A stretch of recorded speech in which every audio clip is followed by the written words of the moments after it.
ਲੱਖਾਂ ਲੋਕਾਂ ਦੇ ਵਿਚਾਰ ਬਦਲ ਦੇਣ ਵਾਲੀ ਵਿਸ਼ਵ ਪ੍ਰਸਿੱਧ ਪੁਸਤਕ ਤੇ ਦੇਵ ਪੁਰਸ਼ ਹਾਰ ਗਏ ਦਾ ਪੇਸ਼ ਹੈ ਪਾਠ 5ਵਾਂ ਕਿ ਮੌਤ ਤੋਂ ਬਾਅਦ ਵੀ ਜ਼ਿੰਦਗੀ ਹੈ। ਮੈਂ ਇਸ ਵਿਚਾਰ ਨਾਲ ਸਹਿਮਤ ਨਹੀਂ ਹਾਂ ਕਿ ਮੇਰੀ ਜਾਨ ਮੇਰੇ ਸਰੀਰ ਵਿੱਚ ਇੱਕ ਖਾਸ ਬਿੰਦੂ ਤੇ ਸਥਿਤ ਹੈ। ਮੇਰੇ ਸਰੀਰ ਦੇ ਸਾਰੇ ਜਿਉਂਦੇ ਸੈੱਲਾਂ ਵਿੱਚ ਜਾਨ ਹੈ ਅਤੇ ਆਕਸੀਜਨ ਦੀ ਸਹਾਇਤਾ ਨਾਲ ਸੈੱਲਾਂ ਵਿੱਚ ਹਮੇਸ਼ਾ ਰਸਾਇਣਿਕ ਕਿਰਿਆ ਹੁੰਦੀ ਰਹਿੰਦੀ ਹੈ। ਇਹ ਰਸਾਇਣਿਕ ਕਿਰਿਆ ਖੂਨ ਦੇ ਦੌਰੇ ਅਤੇ ਸਾਹ ਦੁਆਰਾ ਚਾਲੂ ਰਹਿੰਦੀ ਹੈ। ਇਹ ਮੋਮਬੱਤੀ ਦੇ ਕਾਰਬੋਨਿਕ ਯੋਗਕਾਂ ਦੇ ਬਲਣ ਨਾਲ ਪੈਦਾ ਹੋਈ ਪ੍ਰਕਾਸ਼ੀ ਊਰਜਾ ਨਾਲੋਂ ਕਿਸੇ ਗੱਲੋਂ ਵੀ ਵੱਖਰੀ ਨਹੀਂ ਹੈ। ਮੋਮਬੱਤੀ ਨੂੰ ਬੁਝਾਉਣ ਨਾਲ ਇਉਂ ਜਾਪਦਾ ਹੈ ਕਿ ਗਰਮੀ ਅਤੇ ਪ੍ਰਕਾਸ਼ ਇਸ ਨਾਲੋਂ ਵੱਖ ਹੋ ਗਏ ਹਨ, ਪਰੰਤੂ ਉਸ ਨੂੰ ਦੁਬਾਰਾ ਜਲਾਉਣ ਨਾਲ ਇਹ ਭੁਲੇਖਾ ਦੂਰ ਹੋ ਜਾਂਦਾ ਹੈ। ਇਹ ਸਿਰਫ ਰਸਾਇਣਿਕ ਕਿਰਿਆ ਦਾ ਬੰਦ ਹੋਣਾ ਅਤੇ ਊਰਜਾ ਦਾ ਪੈਦਾ ਹੋਣਾ ਹੈ। ਜਦੋਂ ਸਾਹ ਅਤੇ ਖੂਨ ਦੇ ਦੌਰੇ ਰੁਕ ਜਾਣ ਕਾਰਨ ਮੇਰੀ ਮੌਤ ਹੋ ਜਾਵੇਗੀ ਤਾਂ ਮੇਰੇ ਸਰੀਰ ਵਿੱਚੋਂ ਕੁਝ ਵੀ ਨਹੀਂ ਨਿਕਲੇਗਾ। ਜੇ ਮੌਜੂਦਾ ਡਾਕਟਰਾਂ ਵੱਲੋਂ ਕਿਸੇ ਢੰਗ ਨਾਲ ਮੇਰੇ ਮ੍ਰਿਤਕ ਸਰੀਰ ਨੂੰ ਦੁਬਾਰਾ ਜਿਉਂਦਿਆਂ ਕਰ ਲਿਆ ਜਾਵੇ ਤਾਂ ਇਹ ਸੋਚਣਾ ਬੇਵਕੂਫੀ ਹੋਵੇਗੀ ਕਿ ਵੱਖ ਹੋਈ ਆਤਮਾ ਜਾਂ ਜਾਨ ਮੇਰੇ ਸਰੀਰ ਵਿੱਚ ਦੁਬਾਰਾ ਪ੍ਰਵੇਸ਼ ਕਰ ਗਈ ਹੈ। ਮੇਰੀ ਮੌਤ ਅਚਾਨਕ ਹੀ ਅਤੇ ਕਿਸੇ ਖਾਸ ਸਮੇਂ 'ਤੇ ਨਹੀਂ ਹੋਵੇਗੀ। ਮੈਂ 70 ਸਾਲ ਪਹਿਲਾਂ ਤੋਂ ਹੀ ਮਰਨਾ ਸ਼ੁਰੂ ਕੀਤਾ ਹੋਇਆ ਹੈ। ਮੈਂ ਆਪਣੀ ਜ਼ਿੰਦਗੀ ਆਪਣੀ ਮਾਂ ਦੇ ਗਰਭ 'ਚੋਂ ਇੱਕ ਪਰਜੀਵੀ ਦੇ ਤੌਰ 'ਤੇ ਸ਼ੁਰੂ ਕੀਤੀ ਸੀ।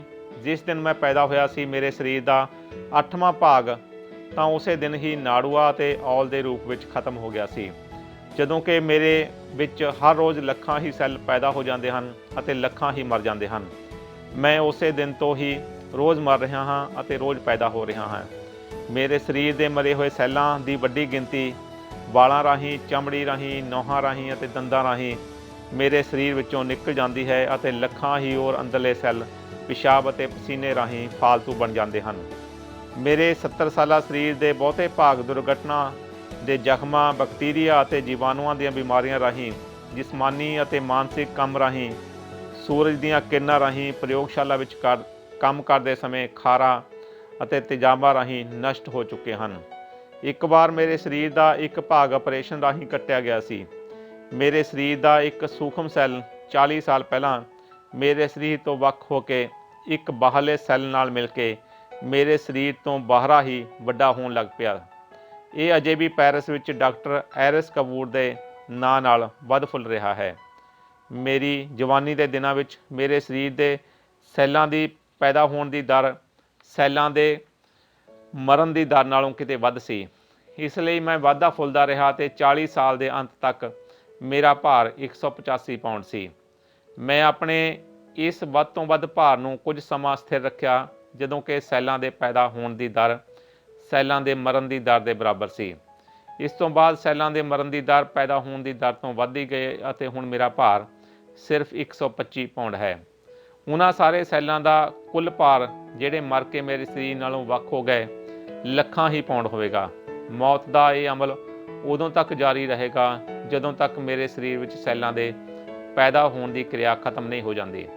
ਇੱਥੋਂ ਤੱਕ ਕਿ ਮੇਰੇ ਸਰੀਰ ਦੇ ਸਾਰੇ ਸੈੱਲਾਂ ਦੀ ਮੌਤ ਹੋਣ ਤੋਂ ਬਾਅਦ ਮੇਰੀਆਂ ਅੱਖਾਂ ਦਾ ਕਾਰਨੀਆ ਕਿਸੇ ਖੁਸ਼ਕਿਸਮਤ ਅਜਨਬੀ ਦੀ ਅੱਖ ਵਿੱਚ ਜ਼ਿੰਦਗੀ ਜਿਉ ਰਿਹਾ ਹੋਵੇ। ਮੇਰੇ ਮੌਜੂਦਾ 125 ਪਾਉਂਡ ਭਾਰੇ ਸਰੀਰ ਦੀ ਮੌਤ ਮੇਰੇ ਲਗਾਤਾਰ ਮਰਨ ਅਤੇ ਜਿਉਣ ਵਾਲੀ ਜ਼ਿੰਦਗੀ ਲਈ ਇੱਕ ਵੱਡੀ ਘਟਨਾ ਹੋਵੇਗੀ, ਕਿਉਂਕਿ ਮੇਰਾ ਦਿਮਾਗ ਅਤੇ ਮਨ ਕੰਮ ਕਰਨਾ ਬੰਦ ਕਰ ਦੇਣਗੇ ਅਤੇ ਮੇਰੀ ਸ਼ਖਸੀਅਤ ਅਤੇ ਉਮਰ ਦਾ ਅੰਤ ਹੋ ਜਾਵੇਗਾ। ਮੇਰਾ ਆਖਰੀ ਸਾਹ ਮੇਰੇ ਹੁਣ ਦੇ ਸਾਹ ਨਾਲੋਂ ਕਿਸੇ ਗੱਲੋਂ ਵੀ ਵੱਖਰਾ ਨਹੀਂ ਹੋਵੇਗਾ। ਉਦੋਂ ਵੀ ਮੈਂ ਹੁਣ ਦੀ ਤਰ੍ਹਾਂ ਸਾਹ ਰਾਹੀਂ ਕਾਰਬਨ ਡਾਈਆਕਸਾਈਡ ਅਤੇ ਪਾਣੀ ਦੇ ਕਣ ਬਾਹਰ ਕੱਢਾਂਗਾ। ਮੇਰਾ ਇਹ ਵਿਸ਼ਵਾਸ ਨਹੀਂ ਕਿ ਮੇਰੀ ਮੌਤ ਪਿੱਛੋਂ ਮੇਰੇ ਵਿੱਚ ਜਿਉਂਦੀ ਰਹਿਣ ਵਾਲੀ ਕੋਈ ਰੂਹ ਜਾਂ ਆਤਮਾ ਹੈ। ਮੈਂ ਨਰਕ ਜਾਂ ਸੁਰਗ ਨੂੰ ਜਾਵਾਂਗਾ ਜਾਂ ਮੈਂ ਇੱਕ ਪ੍ਰੇਤ ਦੀ ਤਰ੍ਹਾਂ ਘੁੰਮਦਾ ਰਹਾਂਗਾ ਤਾਂ ਜੋ ਦੁਬਾਰਾ ਜਨਮ ਲੈ ਸਕਾਂ। ਜੇਕਰ ਕਿਤੇ ਆਤਮਾ ਹੈ ਤਾਂ ਉਹਦਾ ਵੱਡਾ ਭਾਗ ਤਾਂ ਉਹਨਾਂ ਸੈੱਲਾਂ ਦੇ ਨਾਲ ਹੀ ਮੇਰੇ ਸਰੀਰ ਵਿੱਚੋਂ ਨਿਕਲ ਗਿਆ ਹੋਵੇਗਾ ਜਿਹੜੇ ਸੈੱਲ ਮੈਨੂੰ ਪਹਿਲਾਂ ਹੀ ਛੱਡ ਚੁੱਕੇ ਹਨ।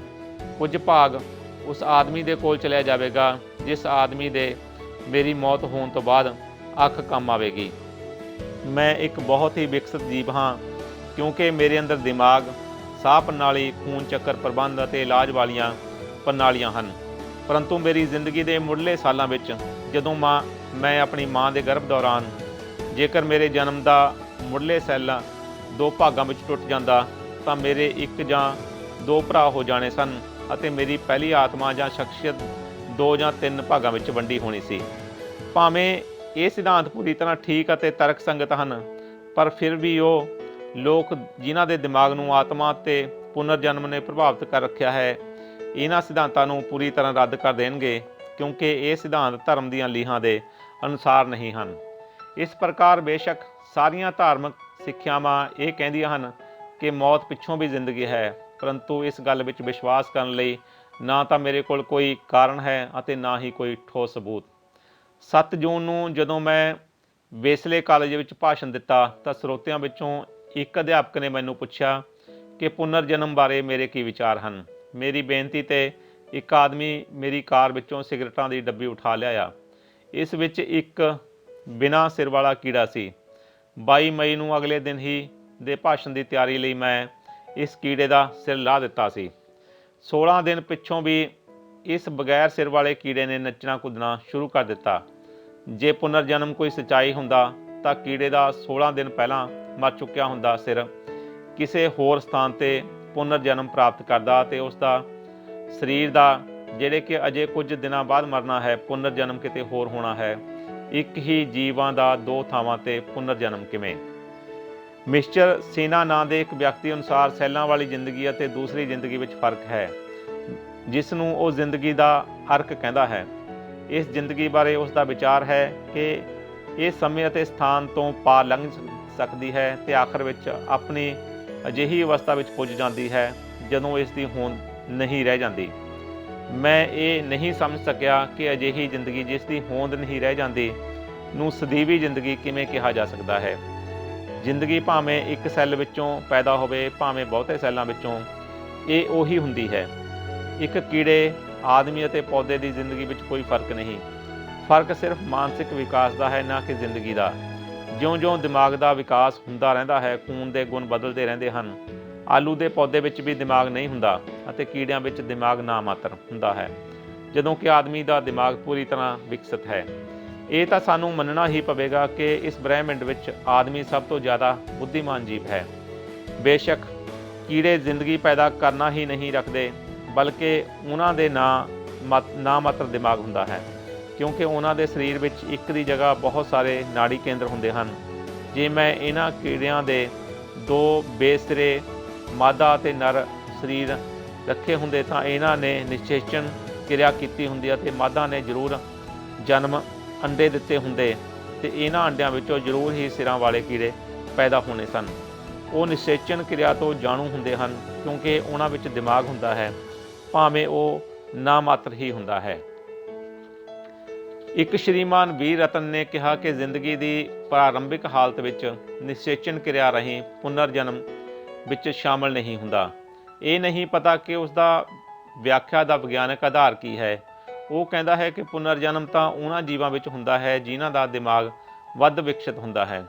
ਸ਼ਾਇਦ ਇਹ ਵਿਅਕਤੀ ਇਹ ਨਹੀਂ ਜਾਣਦਾ ਕਿ ਸੀਲੈਂਸ ਰੇਟ ਨਾਂ ਦਾ ਇੱਕ ਅਜਿਹਾ ਜੀਵ ਹੁੰਦਾ ਹੈ ਜਿਸ 'ਤੇ ਦਿਮਾਗੀ ਪ੍ਰਬੰਧ ਹੁੰਦਾ ਹੈ। ਇਸ ਨੂੰ ਬਹੁਤ ਸਾਰੇ ਟੁਕੜਿਆਂ ਵਿੱਚ ਕੱਟਿਆ ਜਾ ਸਕਦਾ ਹੈ। ਇਸ ਦਾ ਹਰ ਟੁਕੜਾ ਜਿਉਂਦਾ ਰਹਿੰਦਾ ਹੈ ਅਤੇ ਇੱਕ ਸੀਲੈਂਟਰੇਟਾ ਹੀ ਬਣ ਜਾਂਦਾ ਹੈ ਕਿ ਇਹਨਾਂ ਪੈਦਾ ਹੋਏ ਸੀਲੈਂਟਰੇਟਾ ਦੇ ਵਿੱਚ ਉਹਨਾਂ ਦੇ ਮਾਪਿਆਂ ਦਾ ਕੁਝ ਭਾਗ ਹੀ ਹੋਵੇਗਾ। ਜੇਕਰ ਮਨੁੱਖੀ ਅੰਡੇ ਨੂੰ 4 ਭਾਗਾਂ ਵਿੱਚ ਵੰਡ ਦਿੱਤਾ ਜਾਵੇ, ਕੀ ਇਸ ਤਰ੍ਹਾਂ ਪੈਦਾ ਹੋਏ 4 ਜੁੜਵੇਂ ਬੱਚਿਆਂ ਵਿੱਚ ਮਾਪਿਆਂ ਦਾ ਥੋੜ੍ਹਾ ਭਾਗ ਹੀ ਹੋਵੇਗਾ? ਕਿੰਨੀ ਗਲਤ ਗੱਲ ਹੈ। ਮਿਸਟਰ ਲਿਆਨੇਜ਼ ਨਾਂ ਦੇ ਇੱਕ ਵਿਅਕਤੀ ਨੇ ਪੁਨਰ ਜਨਮ ਨੂੰ ਬੱਚਿਆਂ ਵਿੱਚ ਅਨੋਖੇ ਅਤੇ ਲਿੰਗਕ ਅੰਤਰਾਂ ਰਾਹੀਂ ਸਿੱਧ ਕਰਨ ਦੀ ਕੋਸ਼ਿਸ਼ ਕੀਤੀ ਹੈ।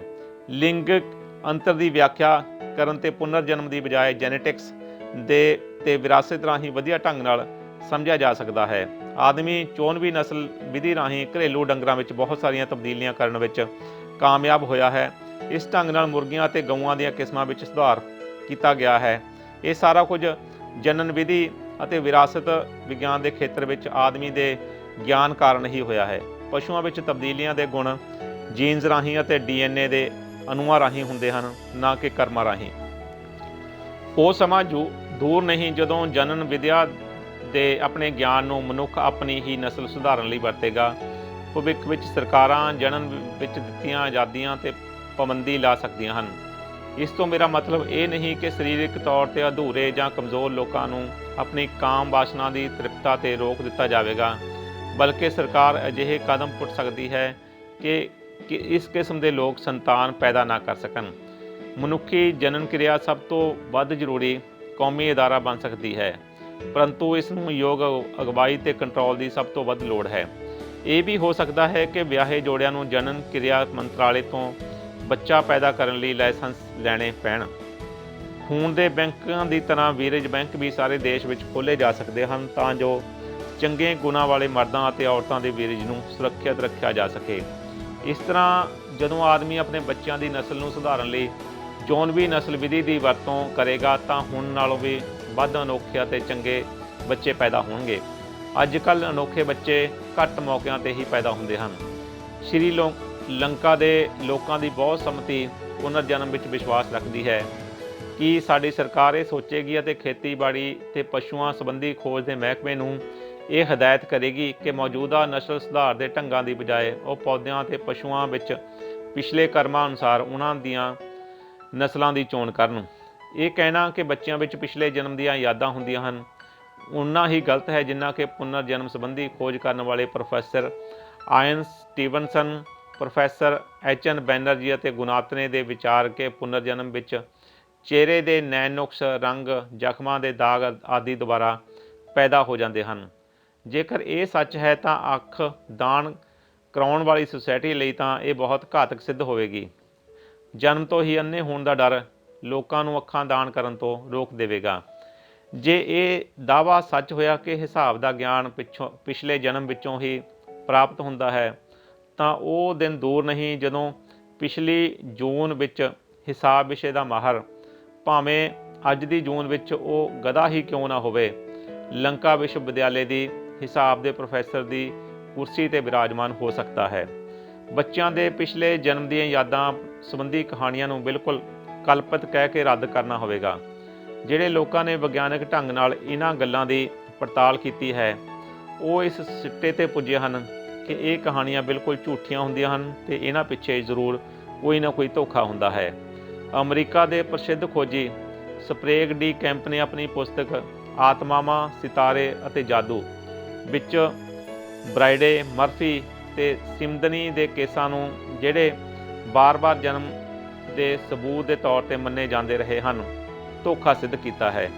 ਮਿਸਟਰ ਲਿਆਨਜ਼, ਜਿਸ ਨੂੰ ਜੀਵ ਵਿਗਿਆਨ ਦਾ ਬਹੁਤ ਥੋੜ੍ਹਾ ਗਿਆਨ ਹੈ, ਇਹ ਵਿਚਾਰ ਰੱਖਦਾ ਹੈ ਕਿ ਪੁਨਰ ਜਨਮ ਲਈ ਪਹਿਲੀ ਸ਼ਰਤ ਜਿਉਂਦਾ ਦਿਮਾਗ ਹੈ। ਇੱਕ ਬੈਕਟੀਰੀਆ ਵਿੱਚ, ਇੱਕ ਅੰਡੇ ਵਿੱਚ, ਆਲੂ ਵਿੱਚ ਜਾਂ ਇੱਕ ਸੈੱਲ ਵਿੱਚ ਦਿਮਾਗ ਨੇ ਕੀ ਕਰਨਾ ਹੈ। ਨਵੀਆਂ ਖੋਜਾਂ ਦੁਆਰਾ ਸਰੀਰ ਨੂੰ ਮੌਤ ਤੋਂ ਪਹਿਲਾਂ ਜਾਂ ਛੇਤੀ ਹੀ ਬਾਅਦ ਬਰਫ਼ ਵਿੱਚ ਜਮਾ ਕੇ ਸੈਂਕੜੇ ਸਾਲਾਂ ਬਾਅਦ ਵੀ ਦੁਬਾਰਾ ਜਿਉਂਦਾ ਕੀਤਾ ਜਾ ਸਕਦਾ ਹੈ। ਕੀ ਉਸ ਜੀਵ ਦੀ ਆਤਮਾ ਕਿਸੇ ਹੋਰ ਜੀਵ ਵਿੱਚ ਚਲੀ ਜਾਂਦੀ ਹੈ ਜਾਂ ਉਸੇ ਜੀਵ ਵਿੱਚ ਵਾਪਸ ਆ ਜਾਂਦੀ ਹੈ ਕਿ ਜੰਮੀਆਂ ਹੋਈਆਂ ਵਸਤੂਆਂ ਦੇ ਦਿਮਾਗ ਸਦੀਆਂ ਤੱਕ ਜਿਉਂਦੇ ਰਹਿੰਦੇ ਹਨ? ਕਿੰਨੀ ਮੂਰਖਤਾ ਹੈ। ਪੁਨਰ ਜਨਮ ਦੇ ਇਹ ਅੰਧ ਵਿਸ਼ਵਾਸੀ ਇਹ ਦਲੀਲ ਦਿੰਦੇ ਹਨ ਕਿ ਮਰ ਰਹੇ ਆਦਮੀ ਦੇ ਵਿਚਾਰਾਂ ਦਾ ਅਗਲੀ ਜ਼ਿੰਦਗੀ ਨਾਲ ਸੰਬੰਧ ਹੁੰਦਾ ਹੈ। ਇਸ ਦਲੀਲ ਨੂੰ ਸਿੱਧ ਕਰਨ ਲਈ ਉਹ ਮਾਦੇ ਤੇ ਊਰਜਾ ਦੀ ਵਿਨਾਸ਼ਤਾ ਦੇ ਨਿਯਮ ਦੇ ਉਦਾਹਰਨ ਦਿੰਦੇ ਹਨ। ਇਹ ਕਹਿਣਾ ਕਿ ਕਿਸੇ ਆਦਮੀ ਦੇ ਵਿਚਾਰ ਉਸ ਦੀ ਮੌਤ ਬਾਅਦ ਵੀ ਉਸ ਦੇ ਸਰੀਰ ਵਿੱਚ ਹੀ ਰਹਿੰਦੇ ਹਨ ਉਨਾ ਹੀ ਗਲਤ ਹੈ ਜਿੰਨਾ ਇਹ ਕਹਿਣਾ ਕਿ ਕਿਸੇ ਆਦਮੀ ਦੀ ਜਾਨ ਉਸ ਦੇ ਕੋਟ ਵਿੱਚ ਰਹਿੰਦੀ ਹੈ ਜਿਹੜਾ ਉਸਨੇ ਮਰਨ ਤੋਂ ਪਹਿਲਾਂ ਪਾਇਆ ਹੁੰਦਾ ਹੈ, ਜਾਂ ਇਹ ਕਹਿਣਾ ਕਿ ਇੱਕ ਚੂਚਾ ਖਾਣ ਪਿੱਛੋਂ ਖਾਣ ਵਾਲੇ ਦੇ ਪੇਟ ਵਿੱਚ ਜਿਉਂਦਾ ਰਹਿੰਦਾ ਹੈ। ਜੇ ਆਤਮਾਵਾਂ ਦਿਮਾਗ ਤੋਂ ਬਾਹਰ ਰਹਿ ਕੇ ਪੁਨਰ ਜਨਮ ਲੈ ਸਕਦੀਆਂ ਹਨ ਤਾਂ ਸਾਡੇ ਗ੍ਰਹਿ ਉੱਪਰਲੀ ਜ਼ਿੰਦਗੀ ਦੇ ਸ਼ੁਰੂ ਹੋਣ ਤੋਂ ਪਹਿਲਾਂ ਕਿੱਥੇ ਸਨ? ਕੀ ਕਦੀ ਵਿਚਾਰਵਾਨ ਤੋਂ ਬਿਨਾਂ, ਯਾਦ ਸ਼ਕਤੀ ਆਦਮੀ ਤੋਂ ਬਿਨਾਂ ਅਤੇ ਚੇਤਨਾ ਕਿਸੇ ਸੁਚੇਤ ਆਦਮੀ ਤੋਂ ਬਿਨਾਂ ਹੋ ਸਕਦੀ ਹੈ? ਜਿਵੇਂ ਅੱਗ ਬਾਲਣ ਤੋਂ ਬਿਨਾਂ ਨਹੀਂ ਹੋ ਸਕਦੀ, ਉਵੇਂ ਹੀ ਜ਼ਿੰਦਗੀ ਦਿਮਾਗ, ਸਰੀਰ ਅਤੇ ਨਾੜੀ ਪ੍ਰਬੰਧ ਤੋਂ ਬਿਨਾਂ ਨਹੀਂ ਹੋ ਸਕਦੀ। ਮੌਤ ਜ਼ਿੰਦਗੀ ਦਾ ਅੰਤ ਹੈ। ਕਥਿਤ ਆਤਮਾ ਜ਼ਿੰਦਗੀ ਅਤੇ ਦਿਮਾਗ ਦਾ ਮੇਲ ਹੈ ਕਿਉਂਕਿ ਜ਼ਿੰਦਗੀ ਅਤੇ ਦਿਮਾਗ ਸਰੀਰ ਤੋਂ ਬਿਨਾਂ ਨਹੀਂ ਰਹਿ ਸਕਦੇ। ਇਸ ਲਈ ਹੀ ਨਾ ਖਤਮ ਹੋਣ ਵਾਲੀ ਕਿਸੇ ਜ਼ਿੰਦਗੀ ਬਾਰੇ ਗੱਲ ਕਰਨਾ ਬਿਲਕੁਲ ਫਜ਼ੂਲ ਹੈ। ਗੌਤਮ ਇਹ ਸੱਚਾਈ ਜਾਣਦਾ ਸੀ, ਇਸ ਲਈ ਉਸਨੇ ਅੱਜ ਤੋਂ 25 ਸਦੀਆਂ ਪਹਿਲਾਂ ਇਸ ਦਾ ਪ੍ਰਚਾਰ ਕੀਤਾ ਸੀ। ਇਹ ਇੱਕ ਬਦਕਿਸਮਤੀ ਦੀ ਗੱਲ ਹੈ ਕਿ ਪੁਨਰ ਜਨਮ ਇੱਕ ਬ੍ਰਾਹਮਣਾਂ ਦਾ ਵਿਸ਼ਵਾਸ ਹੈ ਜਿਹੜਾ ਮਹਾਤਮਾ ਬੁੱਧ ਦੇ ਗਿਆਨ ਦਾ ਵਿਰੋਧੀ ਹੈ ਤੇ ਉਸ ਦੀ ਮੌਤ ਬਾਅਦ ਫੈਲਿਆ ਹੈ।